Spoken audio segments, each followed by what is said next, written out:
We need to get started. Let's. We have.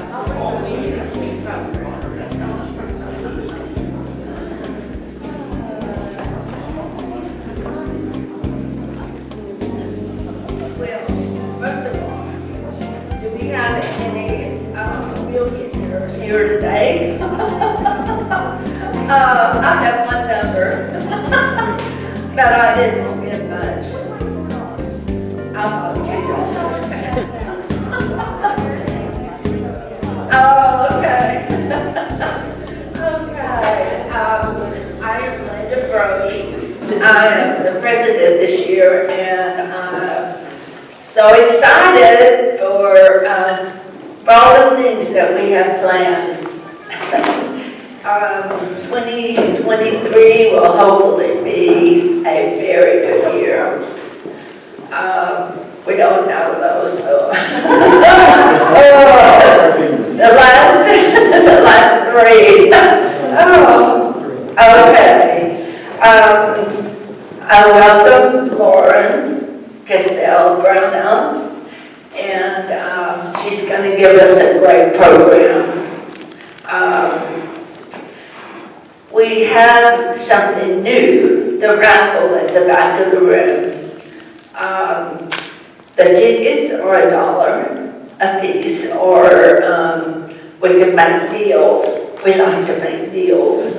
So if you want multiple, so just see the decay curve at the back.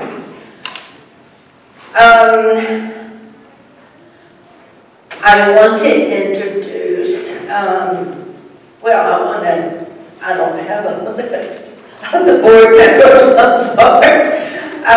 But we had our first board meeting last Saturday, and it was, all of ideas just flew everywhere, and I can't wait to implement some of them.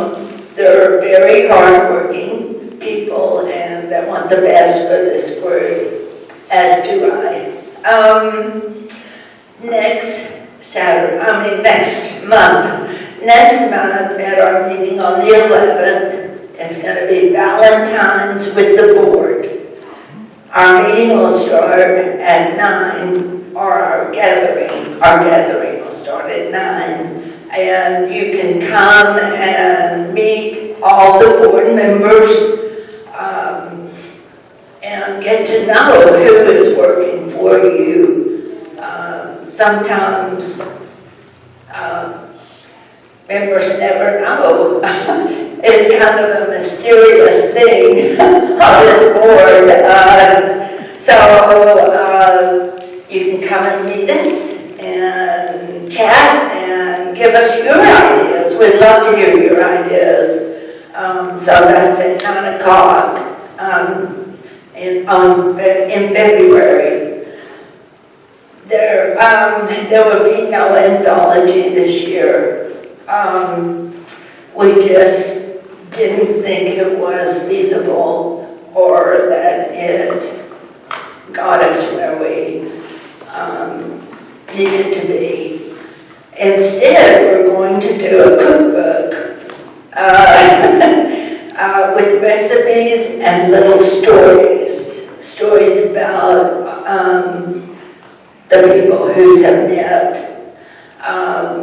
For instance, when I was growing up, I would come home from school and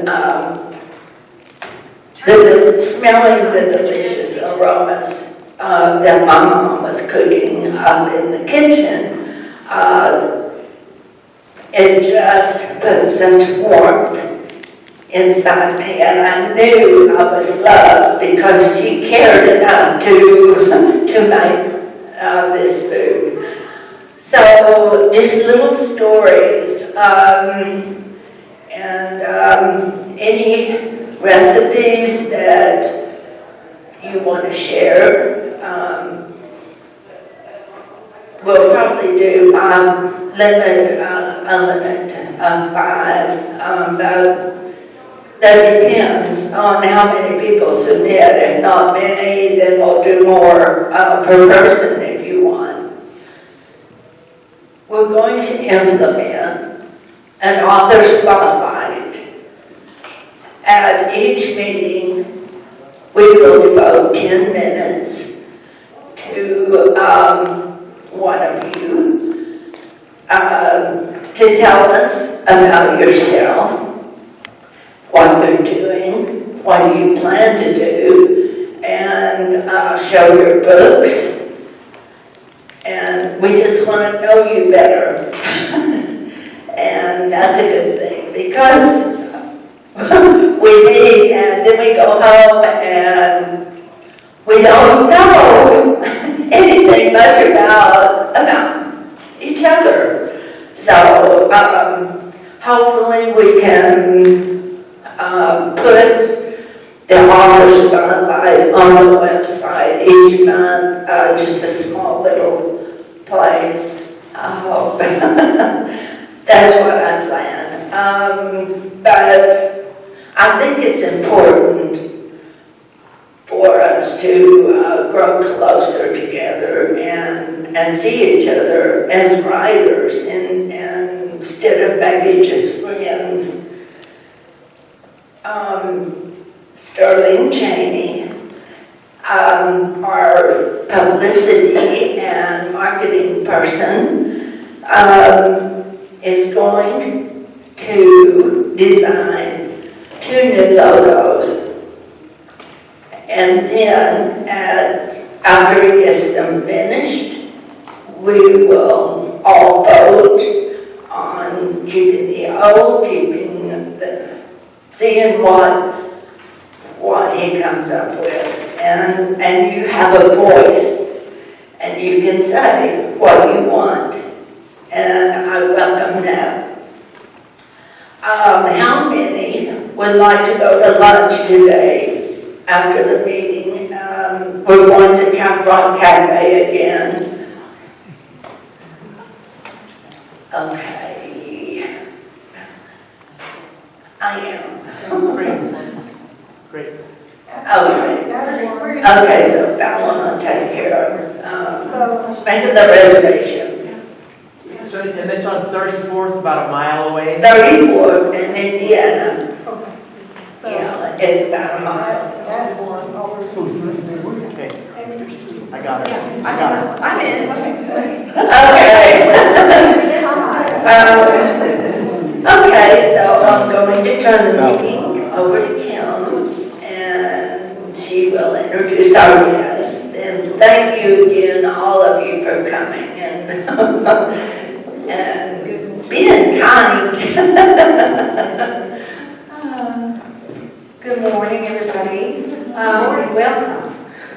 I'm glad to see you all. I see some familiar faces and some new faces, and I'm excited to get 2023 off to a good start. I'm kind of like Linda, kind of want to knock on wood. I don't want to say too much. It's going to be a good year. But anyway, we do have great things planned.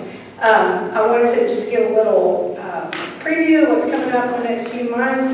So we have Lauren Cassel Brownell here today. I'll introduce her in just a minute. In February, following the Valentine's Week Award, our speaker is going to be Dr. Rosalind Willis, Coach Roz, who has the Birthing Purpose Coach. She is an author, coach, and life coach. So I know she's going to be very inspiring. In March, our speaker is going to be Rick Treon, who is from Amarillo. He's a publisher and a suspense writer, award-winning suspense writer, and he's also very, very knowledgeable. Before he was writing fiction, he was a journalist. He has an entire career of writing, and so he's also going to be a very educational, inspiring writer. So you'll want to keep coming back. It's going to be worth it. All right, and now to introduce Lauren Cassel Brownell is the author of the recently released Dying to Donate, and she has copies here for sale. If you want to get a copy after, I love the cover. It looks really interesting, right up my alley. While this is Lauren's first novel, she is no stranger to writing and publishing, having written for magazines in the United States and Canada, served as a food columnist for one of Florida's largest newspapers, and had 2 of her short plays produced by local theater companies.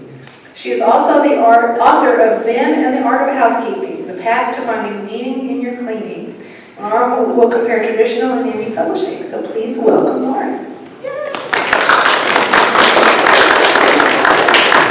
Thank you. I'm a very loud talker, so I'm not going to worry too much about the microphone. I'll leave it there and we'll see. Can you hear me? Now I can. Yeah. Okay. I'll try to be respectful of the microphone. Hello, testing. I am Lauren Cassel Brownell. I am a Scorpio Hufflepuff. Actually, I'm really not a Hufflepuff. I'm a Slytherin. But I like to introduce myself as a Hufflepuff. I feel like it makes me more approachable, which I think is probably the most Slytherin thing you could possibly do. So I own it completely. I am a little bit about me before I dive in. I am fixing to celebrate my 25th wedding anniversary. I am the mother of 2. I am the Director of Marketing and Communications for the College of Education at Texas Tech in my day life.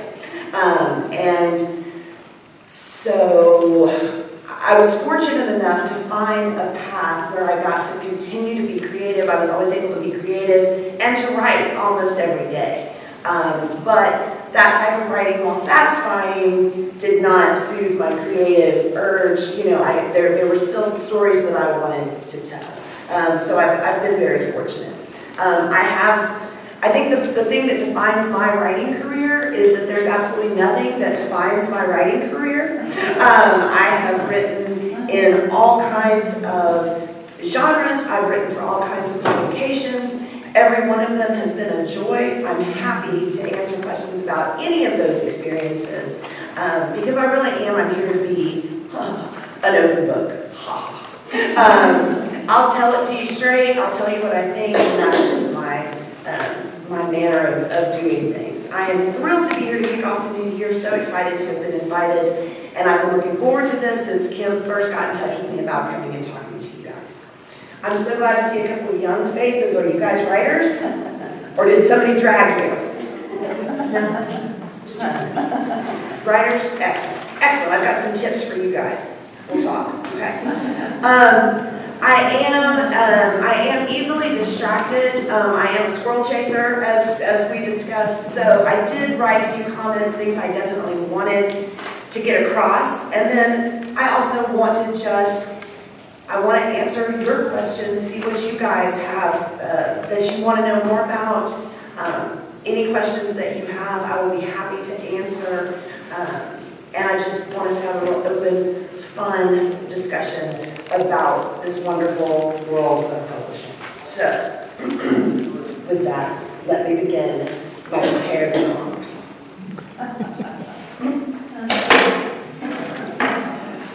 1 year ago, almost to the day, I first walked through the doors of Wild Lark Books. Are y'all familiar with Wild Lark Books here in town in Brienne? After having the idea rolling around in my head for literally 5 years, I had completed a horrible mishmash of a first draft of a novel, and I was determined to, at long last, get it published. And I had started seeing ads pop up on my social media promoting Wild Lark, this new place in town, this new bookstore experience, this new independent publisher. They believed that writers were artists, and they wanted to break down the barriers prevalent in traditional publishing. And on that day, a year ago, I was drawn to Wild Lark Books. I was nervous, I was wired, I was wild-eyed as I walked in and tried to explain why I was there. I mean, I'm sure my hair was going every which way. I mean, I was just like, I'm taking the step, I'm going to do this, you know, and I was really a hot mess when I walked into Wild Lark. And that calm, lovely woman there, she stopped me before I really even got started, telling her why I was there, and she said, "Can I make you a cup of tea?" And that was the beginning of my relationship with Brienne Van Reenen, with Wild Lark Books, and with independent publishing. Brianne held my hand, she supported me, pushed me, encouraged me, let me have a nervous breakdown along the way, all those wonderful, amazing things. So if for some reason you have not made it to Wild Lark Books, even if you just want to go and look at books, it's a wonderful space. If you need a quiet place to go and write, she has a lovely back room with the tea cart, and you can just go and sit and write. People come and go, but there's always new friends to be made. There's always somebody fun there. So like I say, that was my first encounter with Brianne. It was not, however, my first book publishing experience. Many moons ago, I actually published my first book, Zen and the Art of Housekeeping. I have visual aids, Zen and the Art of Housekeeping, with a traditional publishing house. I published with Adams Media, that is now an imprint of Simon & Schuster. And my path to traditional publishing was not traditional. I actually submitted a nonfiction book proposal to a contest. Don't be afraid of contests. I've found that's a path into a lot of things. The winner of the contest would be published and have a free year of public relations and marketing mentorship from some book publishing marketing folks. I don't even remember their name. Several weeks after submitting my proposal for Zen and the Art of Housekeeping, my phone rang, and they said, "You didn't win the contest." And I said, "Well, dang it." And they said, "But we want to publish your book."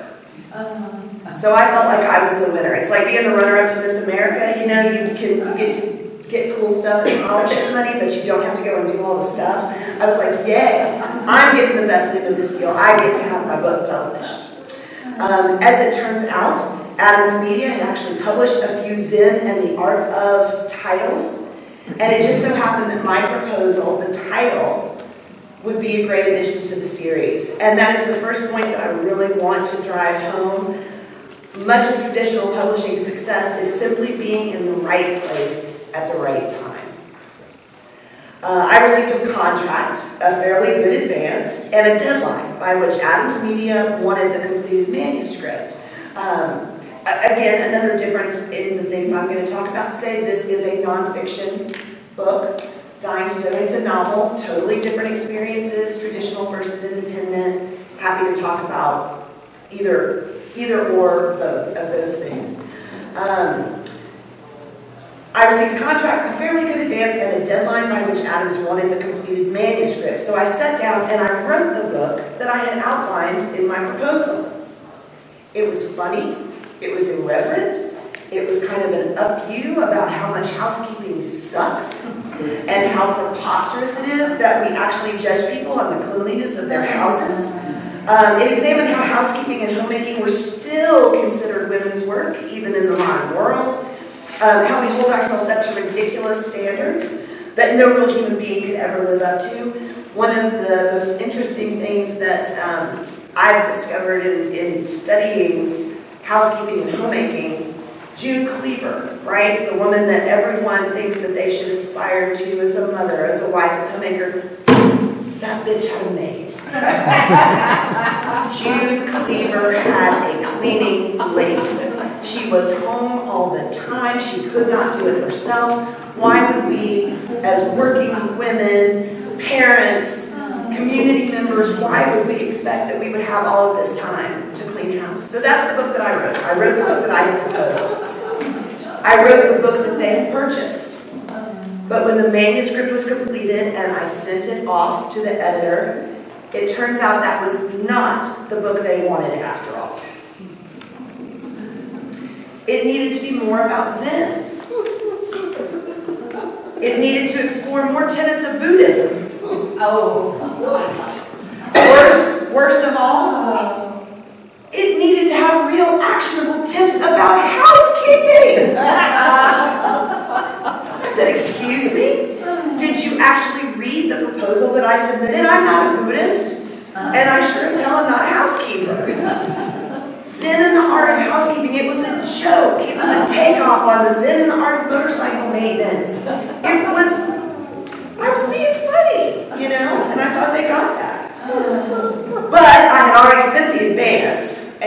I was contractually obligated to produce an acceptable manuscript. So I sat down and wrote another book. The book that Adams Media wanted. And it was really, really hard. I'm a big believer in write what you know, and I didn't know squat.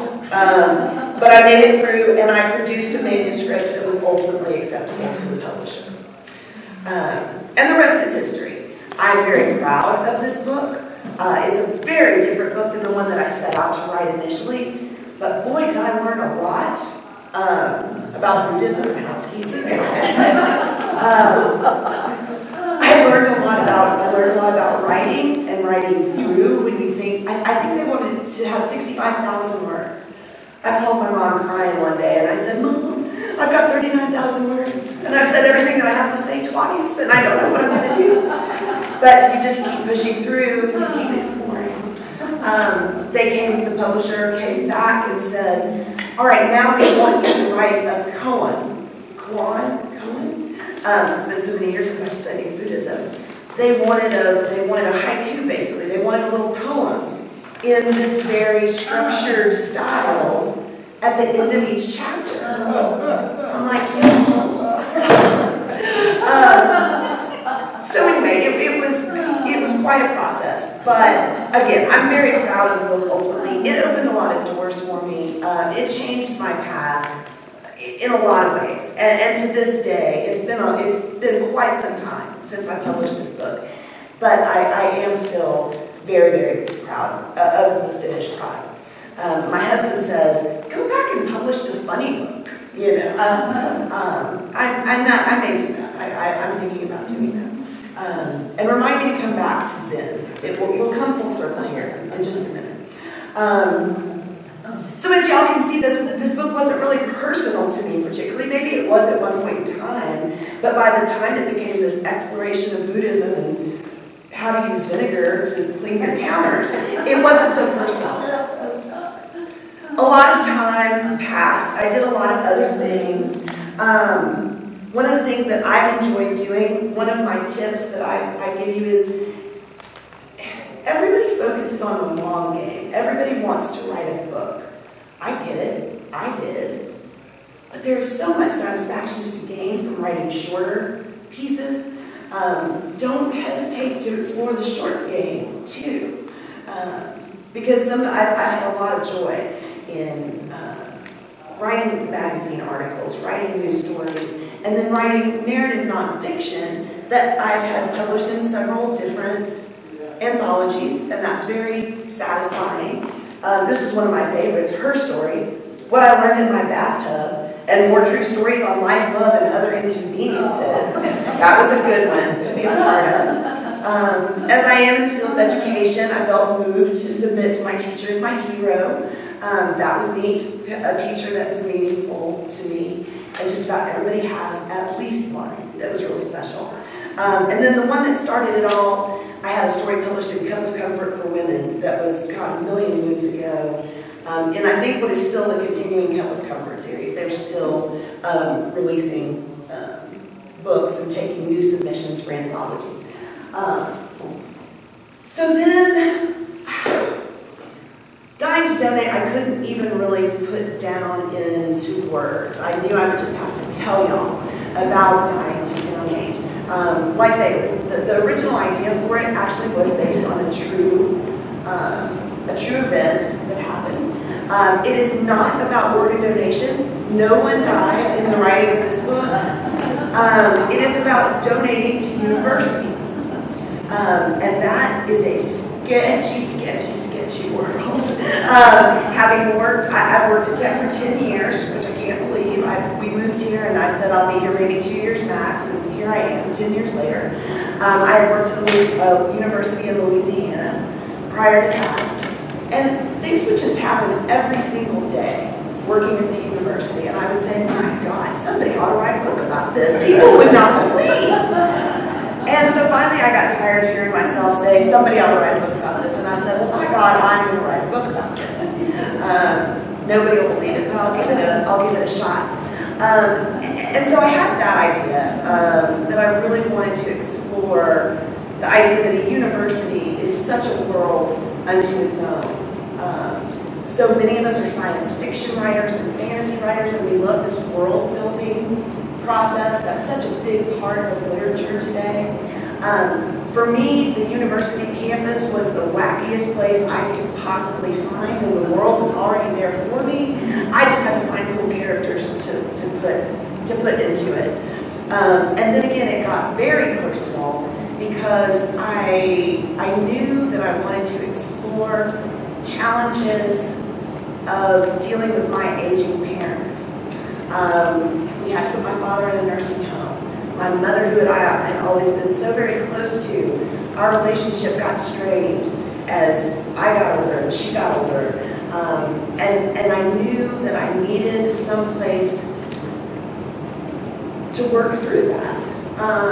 And so last but not least, when I first got here and started working at Tech, I had a boss that to say I hated him would be an insult to hate me. I loathed him. And I wanted to kill him. And I knew that would probably be limiting to my career. And so I decided that if I were going to kill him, it would probably have to be in a fictional book. So those three things kind of all matched together and ultimately became Dying to Donate. And it is a mystery. We labeled it as a cozy mystery because it does have some of the elements of a cozy. It has an amateur sleuth. She's called back to her hometown. There are, I didn't need gore and cursing and all, I didn't need all of that to tell the story I wanted to tell. So it seemed to fit best into a cozy mystery genre classification. It is supposed to be the first of 4 books. Supposed to be is the optimal phrase there. Yeah, the second one is due yesterday to Brienne at Wildlark, and I don't know. I'm not sure. But the novel was a bucket list project. It was something that I was just not going to leave undone. I knew I had to do it. Is it the great American novel? It is not. It's not. But I got to tell the story that I wanted to tell. I got to exercise the demons I needed to exercise. And it's very, very personal. I am on every page. Which is why I went with an independent publisher on the book. I didn't need to be told to learn about Zen or Buddhism. I needed to just tell this story, and I just needed to get it out into the world. It was emotional, it was a long process, and honestly, Brienne and Wildlark Books was the perfect outlet for me to get that done. And so if you want a bottom line answer of traditional versus independent publishing, the only answer I have is it totally depends. I don't like that. I like black and white, cut and dry. Here's what you do, go forward. But it's just not. That's just not the case. It depends on are you telling a story from your heart? Do you put your art above money? Do you want to have creative control? All of those things come into play when you're trying to decide the direction that you want to go. Any questions at this moment? Because I want to get into. I did a chart. So like charts, pros and cons of traditional independent. Any questions at this moment? I just really appreciate your candid, openness. It's nice to feel those struggles too. We have so much in common as writers, and sometimes we feel so alone, and that's why I think stuff like this is really, really good. You think nobody's ever felt this, nobody's ever struggled with this, and it's amazing how similar our experiences are. I truly believe anybody that I've ever known that wrote has a lot of the same challenges, a lot of the same feelings. Did you have something? I am a traditional Catholic over 30 years, but this year I published 2 stories on my own, but I didn't even use a bookstore.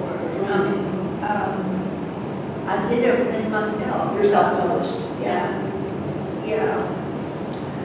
It's hard. I really prefer the traditional because I do everything for you. And that's the bottom line. A traditional publisher does everything for you. You have to learn about Buddhism, but if you do that, they will do everything for you. And there's something really positive. I thought that I was interested in self-publishing, and I think several of you are self-published. That was not for me. I knew there weren't enough hours in the day for me to work a full-time job, be a wife, be a mom, live a life. I'm also an actress. I do community theater. That's my fun. That's what I find restful. There just weren't enough hours in the day for me to deal with the headaches of self-publishing. I'm mad respect for people who do. Maybe I'll try it. Independent through Brianne was the right choice for me for this, but I'm intrigued, you know. Did you have a question?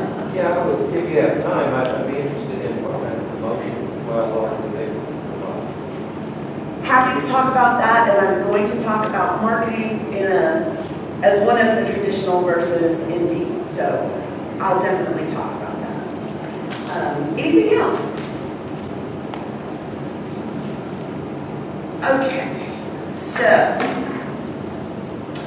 on my little chart, I have traditional publishing. Oh, I hate the term vanity publisher. Hate that. Hate it.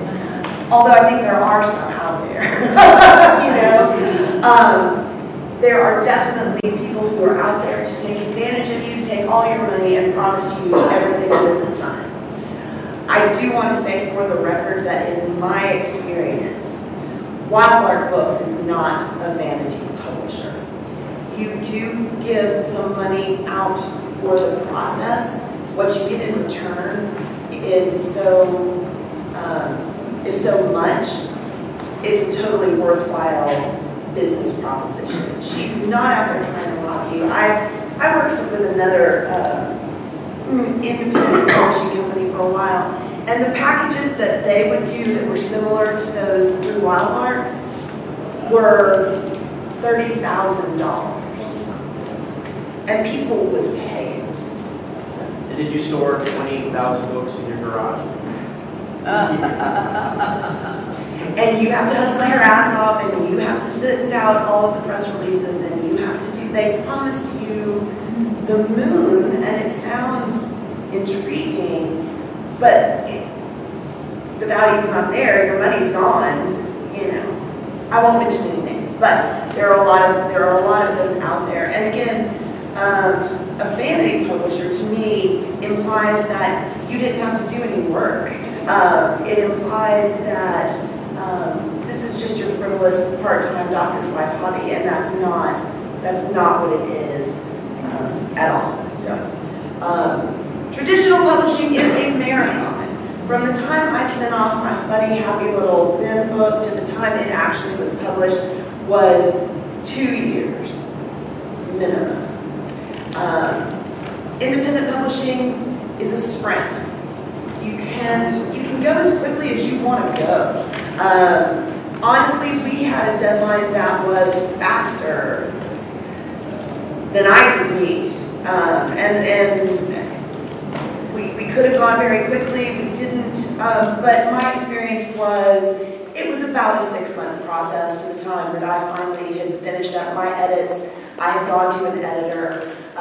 One of the Wildlark book requirements is that you do have your book edited by a professional editor, which was a wonderful experience for me. I'm glad to say that my experience was great. It was expensive. It was more expensive than I thought it was going to be at that point. I thought I was further along, But the feedback that I got from working with a professional editor made the book so much better than it would have been initially. I do have a question. Yeah. Since you're talking about editors, Yeah. I know a friend of mine she's exceptional and she goes through competitions. Yeah. And she does well there, but she's looking for an editor. Mhm. And I told her I'd ask at this meeting if you knew the ones. She said the editor she found is a penny a word. And if you did a 50,000 word novel, that's $500 if my math is right. I'm not so good at that. Me either, so I don't know, that's sure. Which is not, I mean, but I've known of other editors who charge a lot more. So Yeah. what do you have editors you would recommend for reading and charge? The editor that I worked with, Brianna at Wildmark, connected me with an editor that she enjoyed working with.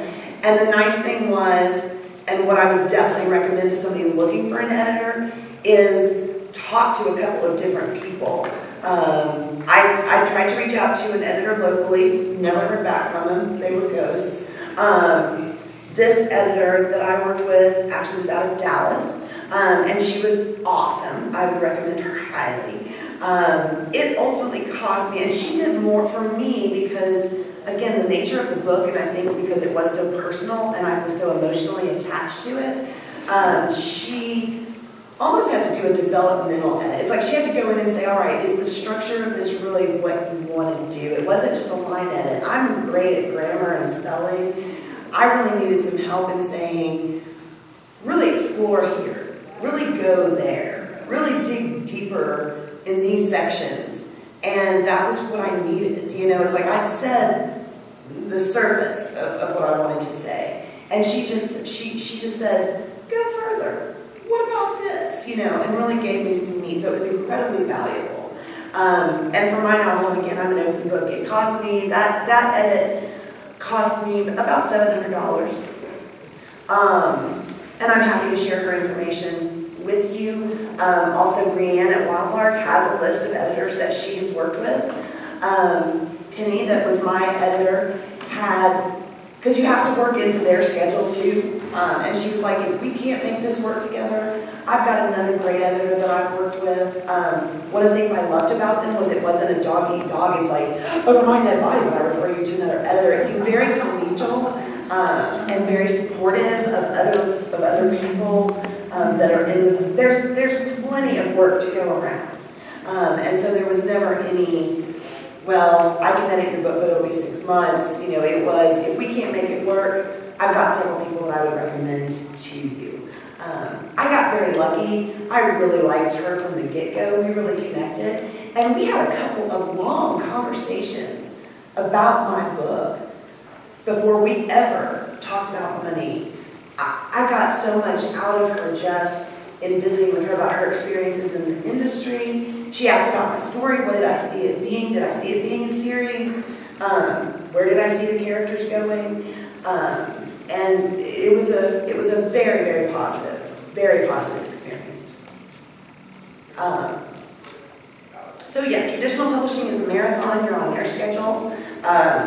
Independent publishing, you have a little bit more say. And again, I wound up pushing the deadline back. I just could not meet the original deadline to get the manuscript to her. And she said, this is your work. This is your art. You do it. You finish it when you, by gosh, feel like it. And I needed some accountability, and I felt accountable to her. I wanted to be timely. I wanted to get good work done. But I just humanly couldn't meet that original deadline. And so we had talked about a spring publication last year, and it wound up being published, I think, August 19th of 22. So it was, and we decided to put it with the start of the school year because this is what's called the genre now, and I love it. It's dark academia. Apparently other people are onto the idea that universities are whack, and there's lots of shady stuff that goes on. And so there's a whole genre has developed of dark academia, and like I said, I dig it. I really, really like it. Traditional publishing, chances are good that you will see some money up front. I got an advance that fortunately covered my ability to live while I wrote both of the Zen and Art of Housekeeping books. And Perhaps logically, I don't know. If I'm telling y'all stuff you already know, just tell me. The thing is, when the book publishes, it has to make back that advance, and when you've made back that amount of money, then you start to see additional royalties. I was very fortunate that my book, I made back the advance, and I actually got 20 minutes or so of getting some royalties, so it was really good. I thought I was hot stuff, I guarantee you. Oh, I just got the check from the publisher, my advance. I was young, I didn't know anything. But chances are good you will see some money up front. With independent publishing, you will spend money up front. Again, keep looking for the partner that's right for you. Do not fall for these shady shysters out there that want your kidney. You should not have to give a kidney to publish a book. And find a place that you're comfortable. Again, I knew the day that Brianne said, "Can I make you a cup of tea?" And I was just, on the verge of hysterical. I knew I had found a partner in crime. And again, she and I spent a lot of time together talking about the publishing process, talking about her vision, talking about my vision. And I'm sure she would have talked to me 8 times more before we ever signed any contracts, before we ever did any sort of business deal. She knew where I was coming from, and I knew where she was coming from before we ever settled into a business relationship. Traditional publishing. I think this is probably something that is different today than in the dark ages when I published traditionally. I really don't think that. As a marketing person, the traditional publisher actually did provide pretty darn good marketing support for me. But I say that's all relative because their marketing and PR people can push a button and have more contacts and more reach than I would. So it's like a minimal effort on their part is still pretty darn good. I did get folks that called me to do podcasts. I did have folks that would call and want to do an interview, talk about the book for a magazine article. The best one of all, this is still one of my favorite stories, it was April Fool's Day. And my husband was we were actually living in Lubbock at the time. This is actually my second tour of duty in Lubbock, but don't let that confuse you. We were actually here. My husband was in Florida at the time as a consultant to a newspaper there. And we later wound up moving to Florida and then moving back to Lubbock. But anyway, he was in Florida and he called me that night and he said, "This is 8 o'clock at night, 9 o'clock at night. I've got small children." And he says, "You're in USA today." I said, "Shut up. It's April Fool's. Ha, ha, ha. You can't toy with my emotions that way." He said, "I am not kidding, Lauren. Your book has been reviewed in USA Today. Today. You have to say today twice." And I said, "Kids, get the car!" And so off we drive to the convenience store, at 9 o'clock in the night, and lo and behold, there is a review of my book in USA Today on April Fool's Day, whatever day that was. So that was a highlight of my life. I can't even begin to tell you how amazing that was. And then I, of course, did some things myself. I'm a marketing person. I know a little. And I called KCBD and said, "Hey, I want to come and get on the news and talk about the book." And they said, "Come on." And I did, I sent it to the AJ, and their book guy did a review of the book, And so I did a few things. But in that, again, their ability, they're not making much of an effort in marketing, which I know is what we all hear as authors, is that traditional publishers don't do that. Again, a little effort on their part is oftentimes more than we can accomplish by ourselves. And so the marketing support from Wild Lark Books, Jerry, to your question, Brianne did an outstanding job of promoting the book here locally. I get it. It's a local store. I'm a local author. That's what we're trying to do. We're trying to build community. We're trying to build an appreciation for artists that are here, for writers that are here. We threw a hell of a good party. I wish y'all had all been there. The book signing party, it was great. We danced and we sang and we drank wine and it was wonderful. She dealt with all of the arrangements, asked me, are you comfortable with this place? We've not been doing it at Berkeley Hill Vineyards. Sure, I'm happy. I'm happy with that. It was wonderful. The book was in the shop when she said it would be. It was available online at all major retailers when she said it would be. It is online at all those major retailers today. Again, a lot of social media presence around Wildlark. First Friday Art Trails, again, a good presence, a good base of operation here in Lubbock. I would have liked, and so one of my goals for the year, I asked y'all what your goals were for the year, one of my goals for the year, honestly, by the time that thing got done and got published, I was tired. And I really didn't want to spend fall promoting the thing. So again, I went and did a play. I did It's a Wonderful Life at Lubbock Community Theater. That's what I do to recuperation. So now I'm ready to go though, and I'm like, okay, I'm going to get a little bit more serious about my personal marketing and branding efforts this year. I would like to be at Burrowing Owl in Canyon for an appearance and their Amarillo location. I would like to have a book signing at Barnes & Noble. I would like the book to be on their shelves. There are some things that I want to do coming up. And again, the one thing I was going to say about traditional publishers these days, if you do not, and this may be the crappiest thing I say all day, if you want to go traditional publishing, it's hard to get a deal these days if you don't have a social media following. And how much do many of us hate having to deal with creating a social media following? It's one of the real bummers about life as a writer looking to publish today. Strangely, I've grown kind of fond of Instagram. I never would have thought, if you'd have told me that a year ago, I would have called you a liar. I think it's a really weird place, but it is a place where it's easier than other mediums that I have found to connect with people that are like-minded. Booky people,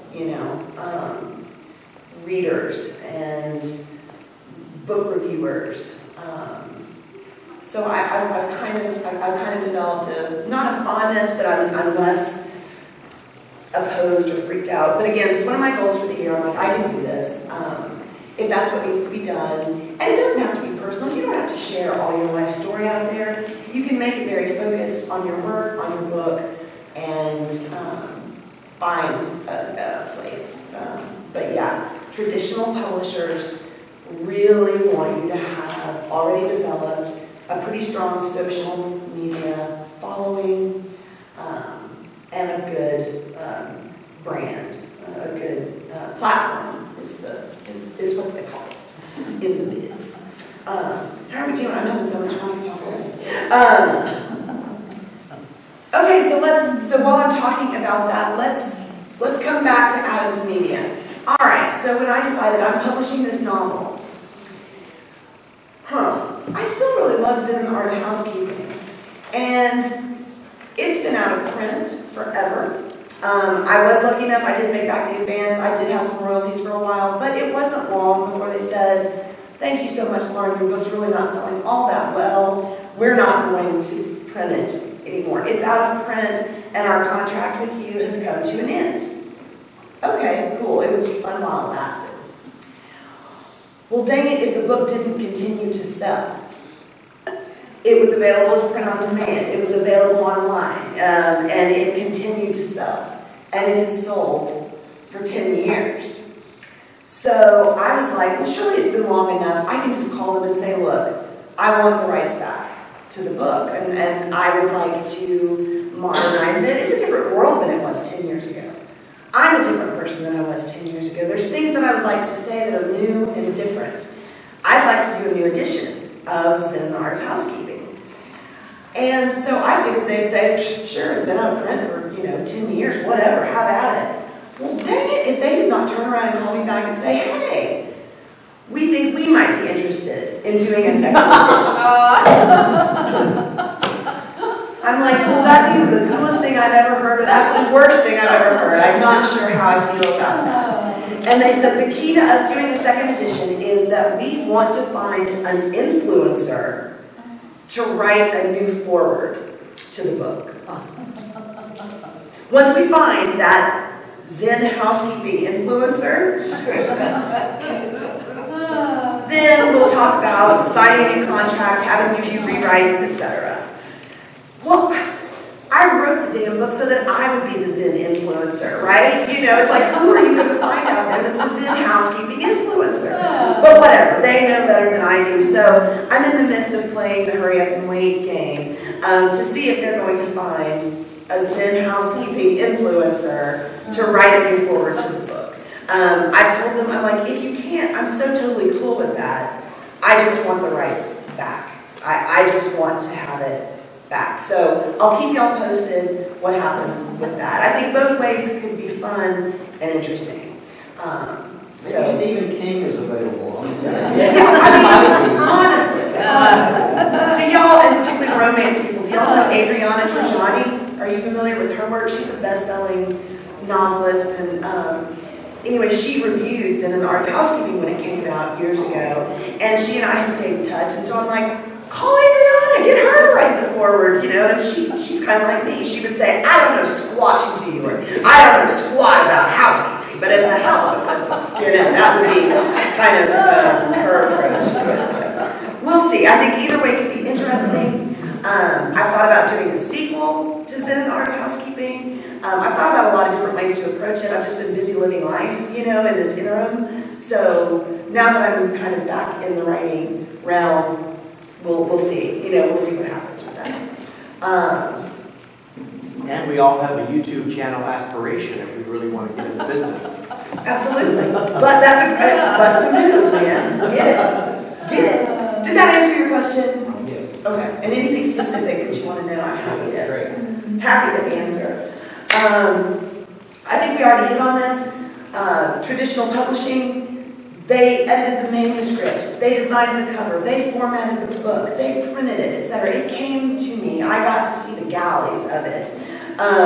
They sent me the cover and said, this is the cover of your book. Thank God I liked it, right? I mean, I really, I was like, it's so cool. And come take a look at it. It's beautiful.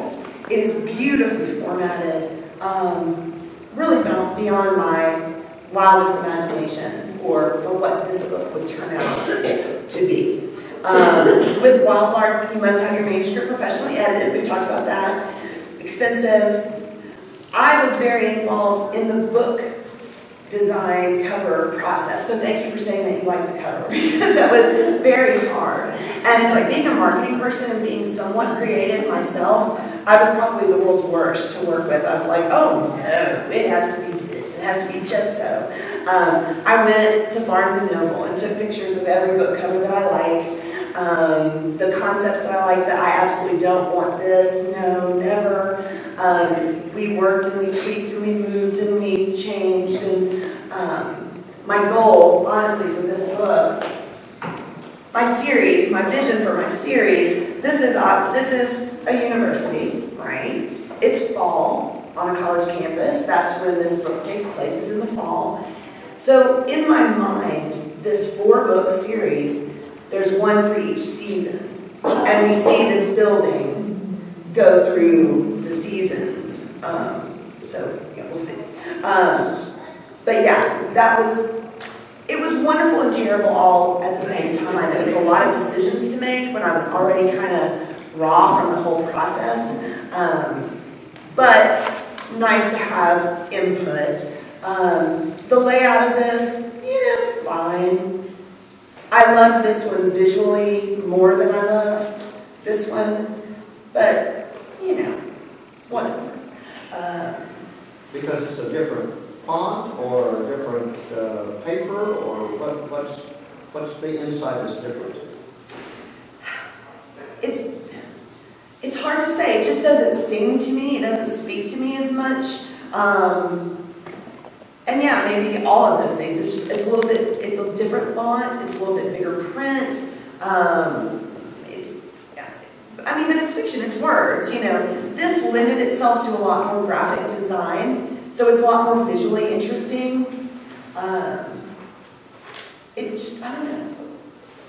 It's wonderful. I read it and I go, oh, yay, it's so good. I love it so much. What is the word count on the novel and the? This one was 60, I think this was 65,000. I mean, it's been a hot minute. This one is honestly too short. If I had to critique myself, this one is too short. It came in, I think, at like 45,000. And it's pretty small. And I was so concerned about that. I really was. I struggled with it, and I'm like, do I need to take 3 more months? Do I need to force myself to make it longer, to make it bigger, to give more details? And then I said, you know what? I've said what I have to say. I'm done. And do you know what my readers have said? We love that it's not 500 pages of endless details about stuff that doesn't matter. They like that it's short. They like that it's a fairly quick, fairly easy read. So I think I've maybe learned a little bit of a lesson. The people that are going to pick up this book and enjoy it like the fact that it's quick, it's smaller. So again, it's just whatever. I was going to say, that's a good point. I mean, we're all so busy. Right. If I'm not in a book by this 3rd chapter, Right. I'm not going to finish it. I'm a big fan of who Narthi is as a writer, because every chapter is a little story. So Yeah. when I close the book at night, I feel like I hit the spot. Yeah, and I try to be very prevalent of, very conscious of that, because I'm that kind of reader too. It's like I want to get to the end of the chapter and go, okay, I'm excited to see what happens tomorrow or when I can pick this back up again. And so yeah, it was a surprise for me. I really felt very self-conscious about it being small, but it wound up being actually I kind of hit I hit a niche. You know, I hit people who maybe aren't big readers. A lot of people said, I haven't read a book in years. But yours I could handle, I could hold it, I could stick it in my purse. It was tangible, I could deal with it. And like I said what I had to say. I am a reader that will skip pages of details. And I know I can get to, I know when I need to pick back up again. When somebody talks to somebody, I'm like, okay, I don't want to miss this, you know.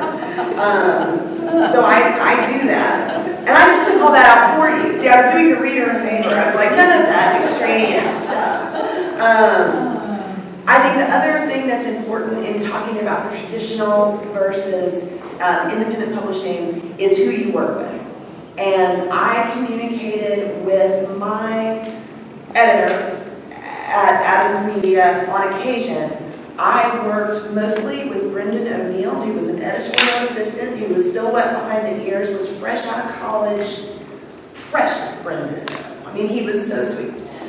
But that's who I dealt with most in the traditional publishing. You only deal with the head honchos at very few key moments, my experience. Whereas I worked directly with Brianne on every aspect of the book of Wildmark. Traditional publishing was very timely. They're a big business. They know how to do business. They've been doing business a long time. They were very timely with reports. When they said you'll get a report on the first of the month, you got a report. When they said you'll get a check, you got a check. There's a big machine, behind it. And I'm not saying that in a negative way. To me, that was a very good thing. There's people to deal with all that stuff. At Wildmark, there was Brianne. And she is a new business. She's having some growing pains along the way, and I don't think I'm saying anything that she wouldn't say to you as well. That part of things has been a little less smooth, kind of some of the internal operations, but it's getting better. She's learning and growing, and the more authors she works with and the more books she publishes, the more she's going to learn and grow. Traditional publishing has incredibly strict deadlines. At one point they said, look, crazy woman, we don't care how much you know about Zen or Buddhism. If you don't figure it out and get us a manuscript, you owe us $5,000. And I'm like, strict deadlines. You get it there or you don't. And they don't care. The independent publishing, very flexible. Again, my personal experience, very flexible, understand life happens, we'll figure it out. And then the last thing, to this day, Adams Media, I mean, we've kind of talked about this, Adams Media still owns all the rights to Zen and Art Housekeeping. I have nothing. I have nothing. I have no rights to diddly squat. Dying to Donate, I could walk over in the bookshop today and say, I want all the rights back to Dying to Donate. She would say, okie dokie, we'd sign the papers and I'd walk away. And I would have all the rights to that work to do whatever I want to. So those really are the biggies for me. Okay, in wrapping it up, we're at 11 o'clock. Everybody happy? Yes? So with traditional publishing, once the book is out, it's everywhere. I mean, it's in the airport, it's in bookstores nationwide. Wherever they think they can sell it. Any place they can do it. With Wildlark, outside of her bookstore, where is your book right now? Yeah, again, it is available. Sorry, I said I wouldn't do that. I walked out of the camera. Again, the only place that I know physical copies are available is at Wildlark Books. It is available online. You can order an e-version or a physical version from Barnes & Noble, Amazon, Books A Million, you can get it from anywhere. That's the thing that I would like, that's the one thing that kind of disappointed me and that I'm going to work towards this year is getting it physically out into bookstores, because I think it is kind of an impulse buy. Somebody goes, Dying to Donate, that's crazy. I'm in. I like that cover. It's like I want it out there. So that would be one thing that I will work on. It's just not something that Wildlark provides that I know. I had a quick question about traditional publishing. Is that still a standard contract where they retain the rights, or? You bet your butt it is. Yes. And what they buy your creative work, but they also buy the right to tell you how to edit your work so that it can sell. They are not UNICEF. They are not in the charitable book publishing business. They will edit it to, and like with Zen, My Funny Quirky, it might get picked up with a traditional publisher today. Back then, we weren't in that time of funny, quirky, smart alecky people talking about those things, And so they wanted a book that would go in there, Zen and the Art of Wine, and the thing that they felt they could sell. And it was a more traditional approach to Zen and Buddhism and housekeeping. So, yes, the other thing that you have to, this is probably a no-brainer, the other thing that you have to negotiate that wasn't even on my radar, I'm ashamed to say, back then, was all of the digital rights. Is it going to be in an Audible? Is it going to be available as a Kindle, as a this, as a that? All of those things, I didn't even think to ask for any sort of rights to the digital. I didn't know what was coming. It was just starting. And I was still so stupid and cynical. I was like, oh, this ebook thing isn't going to catch on. Yeah, silly me. Okay. So we got one more minute? Because I want to tell y'all the things that I have learned, and then answer any other questions that you have. What I have learned is be nice to the little people. Brendan O'Neill, my sweet little wet behind the ears, precious little editorial assistant. Well, in my discussions now with Adams Media, that's an imprint of Simon & Schuster, Brendan O'Neill is now the editor-in-chief of Adams Media. He's the big kahuna. So thank God I never said, Brendan, you don't know what you're talking about. You're 22 years old, And it's been really neat. It's like we've emailed back and forth, and he said, I'm so glad to be back in touch with you, and I'm really hoping that we can do something good together. Be nice to the little people, and I said, little people, be nice to everybody. Linda started off today, thanks for being nice. Be nice to everybody and treat them with respect, because the publishing business is an incredibly small world. It seems huge, but you will encounter a lot of the same. Am I lying, Kim? No? I am not. Yeah, there's lots of It is a small, small, small world. They all talk to each other. Absolutely, yeah. And if you get a reputation for being a jerk, you might as well kiss it goodbye. Just be nice and be respectful, and appreciate people doing their job for you.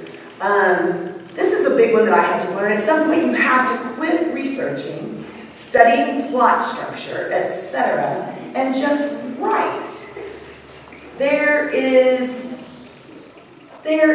a program on every corner, on every social media that's plot a novel in 7 days, you know. We instinctively, as human beings on the face of this earth, know what story structure is. We've read enough books, we've seen enough television, we kind of instinctively know that rise and fall and what something feels like when it's wrapped up. We sense that. And I'm an avid reader and an avid studier, but I had to make myself stop. You know, when I was on like the 10th, I'd done the snowflake method, and I'd done the this, and I'd done the 3-act method, and I'd done the, you know, I finally just had to say, good God, I don't even know what I'm doing anymore. I'm just going to write the book. So at some point, stop. Just write the damn book. Just write. Right. Well, you can drive yourself crazy. There's one, and it's called, God, what is it? It's like Save the Cat or something. Do you know what I'm talking about? So I got off on that tangent one day, and I tried to put this freaking cat in the first chapter of Dying Today. It was atrocious. It was awful. And I'm like, I am just trying to adhere to what somebody says will make my character likable, get rid of the cat, you know, just, oh my God. So just stop at some point and just write what's in your heart. And that's also, the just write is also what gets a crappy first draft on paper. You can worry about it hitting all the beats later. Get the crappy first draft that has no plan on paper. You said make the characters likable. Yeah. Some of the most famous literary characters are not likable. Make sure, Holmes, for example, in person, in reality, not a likable person. Right. And yet, doesn't show us. Right. And yeah, I think likable is like this huge encompassing term. It's like somehow there's something, and I think we kind of relate to Sherlock Holmes because he's broken. You know? It's like there's something about your character. I mean, they don't have to be your best friend. I mean, Harper Fox, who's the lead character in Dying Today, she's mean to her mother. Because her mom's old and driving her crazy. But, I mean, she's mean to her mom, you know. It's just characters, we all have flaws. Everybody has flaws. But something that allows a reader to connect to that character. And you're right, they're not always fuzzy, feel-good, nice people. But likable is a big term. Also for like historical fiction, does anybody write historical fiction? Yeah. That's another wormhole that we can go down because history just goes on forever. And I just, there's a point at which you have to say, okay, I know enough about this period of time to get on with it. And so there's a point at which you just have to write. And again, you've got multiple drafts of a book to put in other details, research other stuff. But don't let that stuff stand in the way of you writing and getting through to the end of the story. That other stuff will come. I've said this already. There are a lot of shady people out there who want to offer you a quick fix and all the answers to publishing success and charge you a lot of money to do so. Don't fall for it. You cannot write a best-selling novel in 10 days. It's like trying to lose weight. There's no shortcut. You have to do the work. I believe that. Don't isolate yourself from the world in order to write. I think a lot of us tend to say we're writers, and we write because we want to be in our little caves with our thoughts and getting them down on paper. But for me, and again, this is all just my take on things, for me, inspiration for writing comes from living a full, rich life and being out and seeing things and talking to people and going places and getting to know the world. This is one of my favorite quotes, and it's probably what I will leave you with today because the last one I said, books are not the only form of writing success. Consider writing short, a ton of fun. Pablo Pablo Picasso, everybody's favorite fella, said, "Inspiration exists, but it must find you working." I used to be the writer that said, "Well, my muse isn't speaking to me." So months and months and months would go by that my muse hadn't come to speak to me, and I was getting nowhere fast. So what I found when I finally had to put the pedal to the metal and finish this manuscript was, if I sat down and wrote, even if it was crappy, an idea would come, a phrase would jump that had I not been busy off, frolicking, looking for my muse, I might have missed it. So I think inspiration, it does exist, but it has to find you working. I just think that's a great way to look at it. And we all have days where not one good word comes out of our fingertips. That's okay, but if you're working, the muse will show up at your desk or where it is that you write. Basically, just describe Bill Gaiman's work ethic. He said, you can't isolate yourself. And he will. He has his little writing building that he goes and he writes. But he said, you can't isolate yourself because your inspiration, comes from interacting with people. And, watching people that do things. And watching people do things. Yes. You watch it. Yes. He says, but you have to write every day. Yeah. He said, even if it's a paragraph, if it's just a sentence, and that paragraph sucks and you hate it doesn't matter. Yeah. Write, No. out of that. I am so, yes, absolutely. And my other thing is, and we're lucky now because we have, computers and stuff, and we can keep files. Y'all may think I'm a hoarder. I say don't ever throw anything away, because those really crappy paragraphs or stanzas or whatever it is that you're writing, it can find another home. It can be an idea. So even if you just keep it, this is what I do. I just keep a deleted crap file. And it's like, I'm taking this out because it doesn't belong here. This cat is not going to make it. I'm going to keep it. I really did, and I hated the cat, so I totally deleted that. But don't throw anything away. Look for inspiration. One of the things that has made me happiest today is this beautiful setting, and to have art to look at, and to have trees and nature to look at. Because it's like, what if I hadn't come out today? I wouldn't have had these beautiful images in my head. I wouldn't have had trees and blue sky. I wouldn't have talked to you guys. So it's like, there's things that are going to come. I was kind of stuck at one point in the book, and my family ordered Chinese takeout, and we all opened our fortune cookies. And there was one that had this fortune that I'm like, my God, that's perfect. That fortune cookie is in Dying to Donate, because it was just what I needed. I needed somebody to have kind of a little clue. And it was in the fortune cookie. And I was like, oh, thank you. Thank you, China Walk. You saved me. It was fortune. Yeah. Zen in the art of the fortune cookie. Other questions, other comments? I'm so appreciative of you guys, and I hope y'all got something out of the day today. I'm here, I'm available. You can come buy a book if you want. I'll be happy to sign it for you. And then I'm going to Caprock. So I'll see y'all there. Right. Okay? Thank you.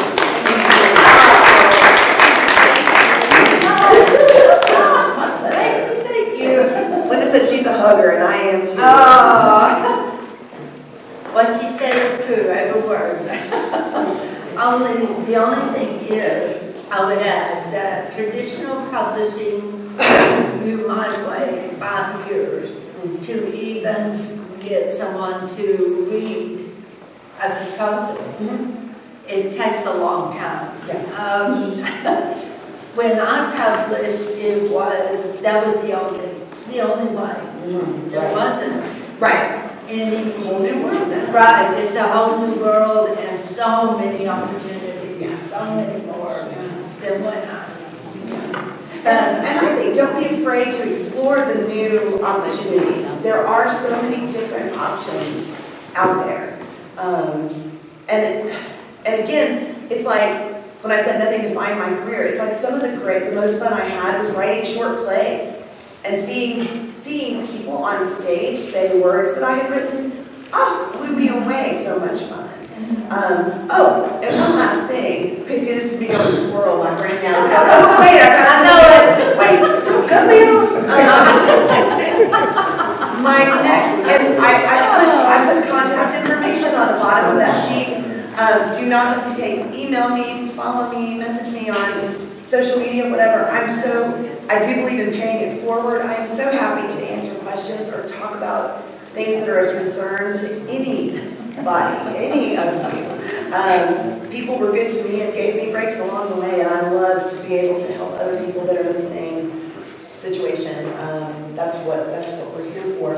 My next endeavor that I haven't tried yet that I'm going to give a shot to is, I don't know what it is yet. I don't know if it's a blog or what, but it's called Books That Really Cook. The other thing that I love, in addition to reading and writing, is cooking and food. And so I want to review books that are about cooking and food. And so when y'all talked about the cookbook at the beginning, I was like, note to self. Right. So we'll talk at lunch when we eat. Okay, I think that's it.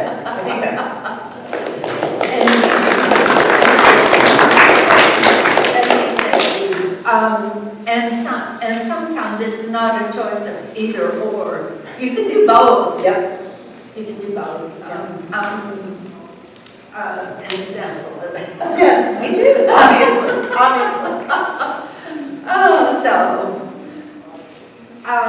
Okay. Miss KJ.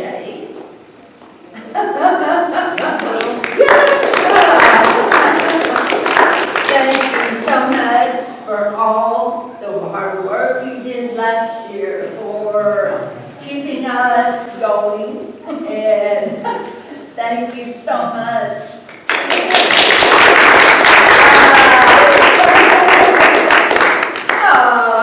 All right, we appreciate you, and I'm glad you're still sticking around. A lot of people, when they quit being on the board or in club president, when their year is up, they disappear. That's a problem in some areas.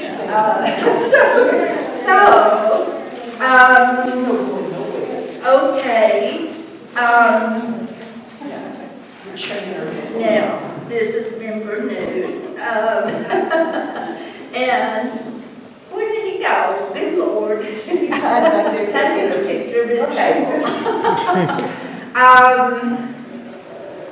I have a copy of Survival. It's an anthology that was published, Texas Highlands Writers in Amarillo, and Gwen Green has some poems in it. Grace Blair wrote a short story, and I wrote a short story. So this turned out. And Rick Trion is so awesome. Our speaker for March. He wrote the introduction to this, and it really, really touched me. And I want to read you just a little bit. Those of us who call the High Plains home want to live here. We have to, because on this stretch of this American Southwest, everything's trying to kill us. We have tornadoes, blizzards, floods, temperatures that reach the 110s and fall double digits below zero. Sometimes it all comes in one day. We have diamondbacks and scorpions, coyotes and cougars, but not mountain lions, because mountains are the one thing we don't have. We have the second largest canyon where you can go hiking. Just don't get heat stroke or lost or too enamored with any of those diamondbacks. On the high plains of Texas, we survive. But we also thrive. Many of our ancestors have been here for 4, 5, 6 generations. Our roots have spread down into the earth, grazing the edges of the Ogallala that waters our crops and livestock and families. Others broke down and found refuge in one of the myriad hotel rooms along Old Route 66. They could have left, but they stayed. Of all the places to survive this world, we chose here. So he is just so talented. And he's our March speaker. And then did John Travis do the artwork for the book? Oh, the artwork is by another speaker we're going to have, John Tatters? Traves is Traves. Okay, I never know how to say his name. He did the artwork, and it's We just keep punching his his drawings.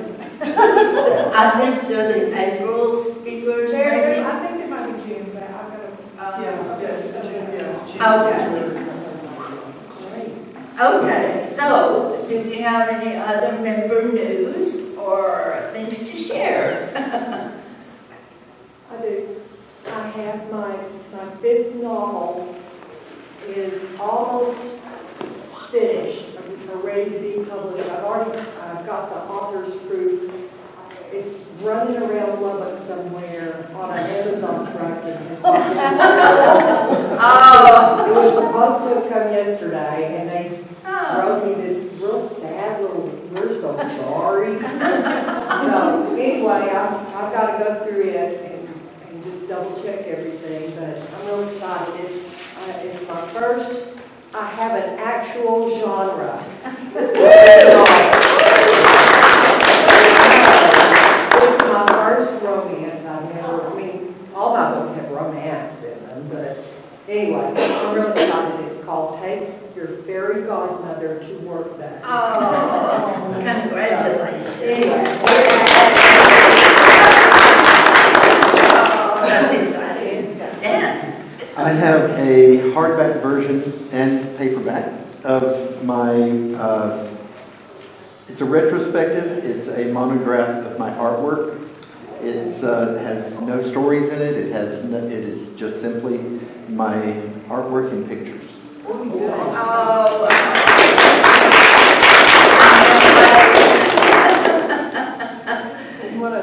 does anyone else have news? You posted some good news on your page. Oh, well, But you're telling us to mention it, aren't you? I finished my second book for the London publisher. And so it's finished. I still have to edit. That's just small stuff. Do some tweaking and put glasses on my character. She had, in the first book, she has spectacles. She's wearing this constant. And I completely forgot. And so, maybe she got surgery, I don't know. But like that, that's She's a wearing lesson contact lenses. She's wearing contact lenses. Yeah, so I have to fix that. But that's easy. That's wrong. Anyway, Are you ready for the... okay. Well, Miss Nikki is going to draw for the raffle. Okay. Look at your tickets. You know what? I hope I can read it. My glasses on. Okay, I can. All right, I got it. Okay. Oh, either way. Do it. 75 71 06. Yay! Look at that. You got the book. Here you go. Okay, here you go, Helen. All righty. Next. 75 71 16. I said 116. I got that. Okay. McDonald's? Or is that Walgreens? Did I sign up for No, that? it's a yes, yes. All right. Okay. 757098. Okay. All You right. got Female riders mug. Female Riders mug. Awesome. Oh, last one. And is this a notebook? Yes, very, very nice. It's a very pretty butterfly typewriter notebook. 757112. Yeah, that's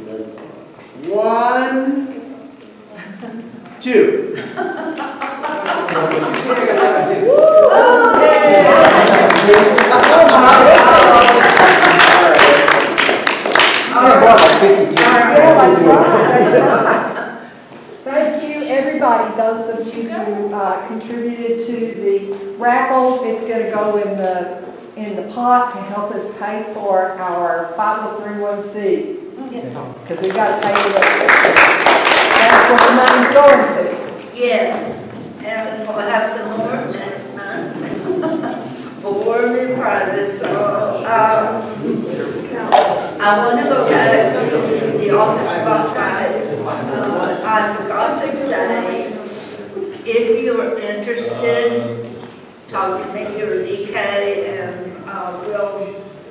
we'll put you on the list. And we'd love to know what we're doing, because we're curious. Okay, don't forget that the February meeting is Valentine's with the board at 9 o'clock. We hope you come and say hi and give us an idea, bring your ideas. And so, does anyone else have anything to say? Starting at 9.